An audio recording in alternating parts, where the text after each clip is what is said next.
We're 0-0, so that's where we're starting.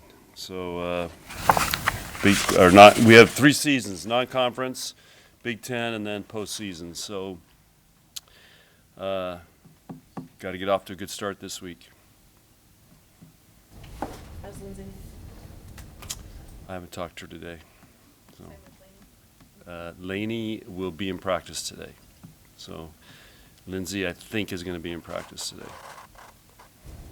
I've been having more discussions with the police and those other people. How have those gone? Good. I called the police department, Sergeant Volmer, and thanked him for all they're doing, and that we're just trying to make it aware, and he knows it's an issue, and so they're working on it. He said, "Have you got any ideas?" I said, "Yeah, let's get some semis and just block O Street. I guarantee I can go get a couple truckers right now. We'll have that thing shut down." So, but there was another big accident on 27th and Vine last night or night before, and anyway, it's got a lot of people have reached out. They feel the same way. So maybe something good will come out of this. And I know everybody's working on it, but so anyway. How are you feeling? This is the first time you haven't had a midweek match since before the season started. Are you excited to get in the gym and have off the time to have a couple hard practices? I feel like we have the last couple of weeks. Because that Stanford trip was tough, so it took us a couple of days just to get our legs back underneath us, and these midweek matches really mess you up. So you're just trying to maintain and survive, and now we'll have a chance to. I've been spending all day just working on us right now. How can we find a couple points better? What are you honing in on this week? What do you mean? Like, what are some aspects that you're really looking at? Well, that would be coaching 101. We need to do a coach's clinic. I need to get on video.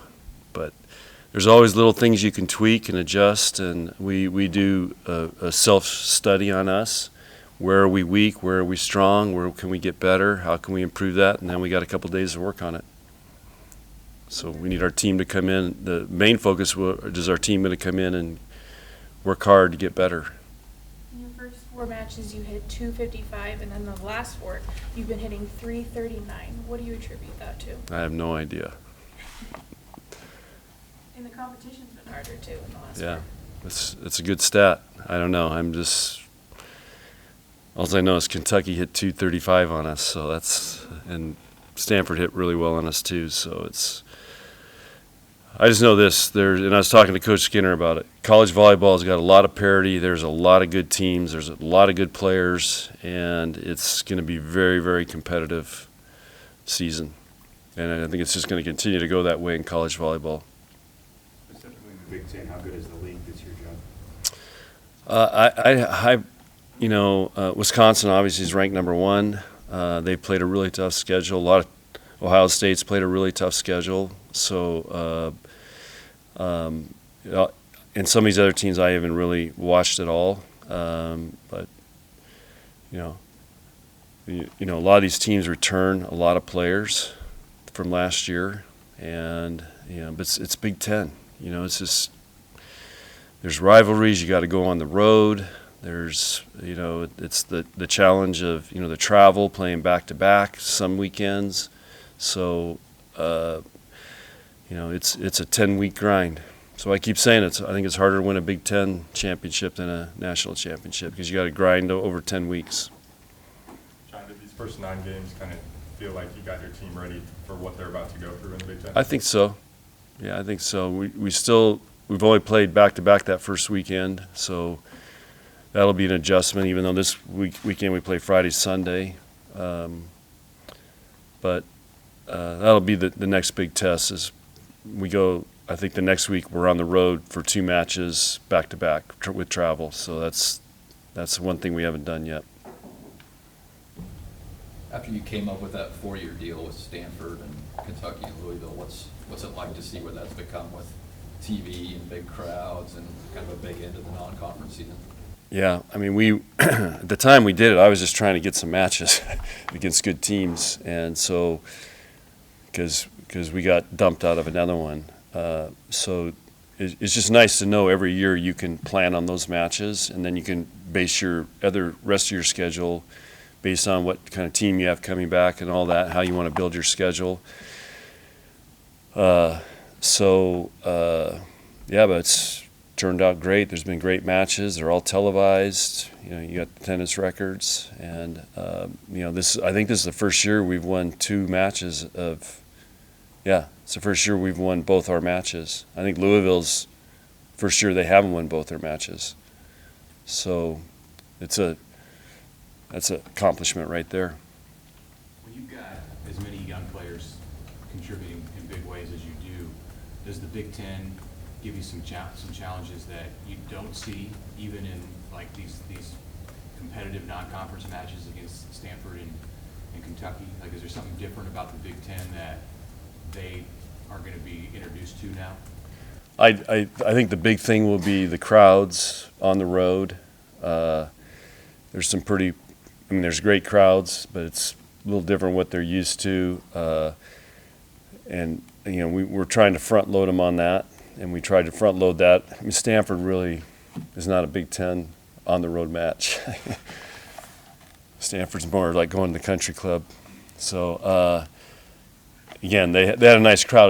But it's just not the same environment we're going to see at some of these other Big Ten schools. So I think that's the biggest thing, is handling that. And K-State, though, they did a great job. We're going to play in some gyms very similar to that. It's loud. The student section's great.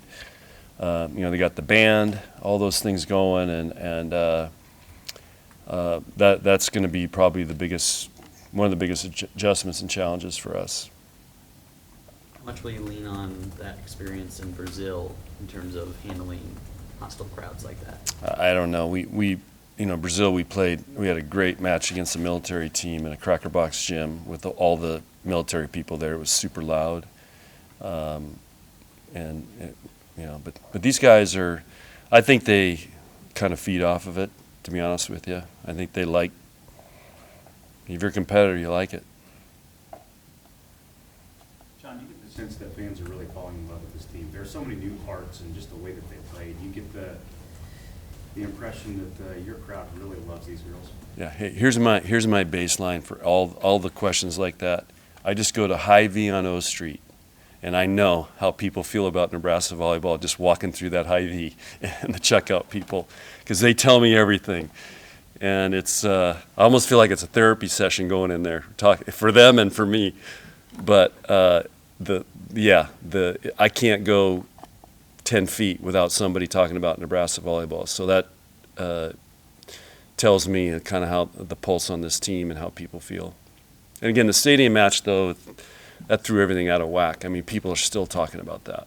I mean, people, hey, I was there, coach. Great match, great night. I mean, they're still doing that. But you've always had fans Yeah. stop and talk to you. Yeah. Is it?